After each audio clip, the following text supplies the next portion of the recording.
ताकि भारत को लगे कि वो आतंक के खिलाफ भारत के साथ खड़ा है। बड़ा सवाल है। भारत ऐसा क्या इन लोगों को संदेश दे गया? हमने ऐसी कौन-सी कूटनीति कर दी? हम तो 2025 में बड़े ही साइलेंट थे, हम तो कहीं दिखाई ही नहीं दे रहे थे। 26 की शुरुआत में लोगों को ये क्यों लगने लगा कि चलो भारत चलते हैं? कुछ समय पहले आपको याद होगा, चाइना की यात्रा पर भी यूरोपियन लीडर भर-भर के गए थे। ऐसे में भारत कैसे इन लोगों के लिए इतना इंपॉर्टेंट हो जाता है, इसको डिकोड करते हैं। उसमें इस व्यक्ति के नाम को, ट्रंप इफेक्ट को कंसीडर किया जाना जरूरी है।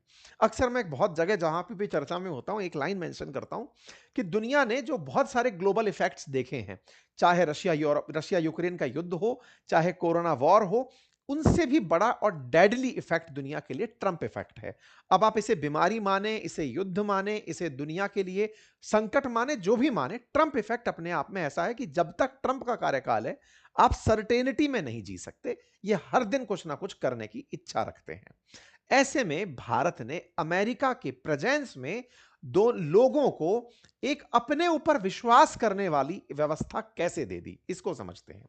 आप सभी को याद होगा कि ट्रंप जब राष्ट्रपति का इलेक्शन लड़ रहे थे, उस समय दुनिया में इनको लेकर अलग-अलग तरह के विचार थे। कुछ का मानना था, कुछ देशों को इनको लेकर के बड़ी चिंताएं थी, बहुत एंग्शियस थे, कुछ लोग इनके सपोर्ट में थे। बहुत सारे देश ऐसे थे जो ये मानते थे कि नेशनलिस्ट आदमी हो तो ट्रंप जैसा, तो इनको लेकर के दुनिया बटी हुई थी कि जब ये आएंगे तो क्या होगा। खैर, ये आए और दुनिया में तमाम प्रकार की चीजें निकल कर आई। ऑर्डर बदलने लगे, क्लाइमेट और एनर्जी को लेकर के सोच बदलने लगी, जियोपॉलिटिकल स्टेबिलिटी सुर्खियों में आने लगी।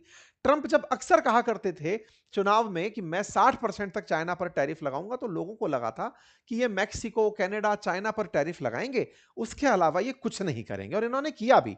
राष्ट्रपति बनते ही इन 3 देशों पर अपनी तरफ से टैरिफ थोपे। लोगों को लगा बहुत अच्छा है, प्रॉमिस किया था वो कर दिया इन्होंने।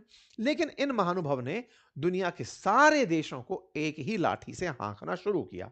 शुरुआत में इन्होंने 3 बड़े देशों के साथ जो किया, वो जब वर्ल्ड की हर देश के साथ करना शुरू किया, तो यह समझ में आया कि अमेरिका की असल नीति व्यापार करना नहीं है, वो दुनिया पर राज करना चाहती है। ट्रंप के अंदर एक अधिनायकवाद निकल कर आया। ट्रंप के अंदर पुराने समय का, जैसे ब्रिटेन था जो दुनिया पर कंट्रोल करता था, 130 देशों पर शासन था, ट्रंप के अंदर वो चेहरा दिखाई दिया। और हाल ही में मार्को रूबियो के बयान हो, चाहे जेडी वेंस के बयान हो, उनसे ये प्रतीत भी होता है कि अमेरिका चाहता है कि दुनिया में वो वापस से स्थिति बनकर आए जो उपनिवेशवाद के दौर में थी। दुनिया के अंदर अंदर गुलामियां हो और दुनिया में कुछ राष्ट्रों के पास सारी ताकत हो।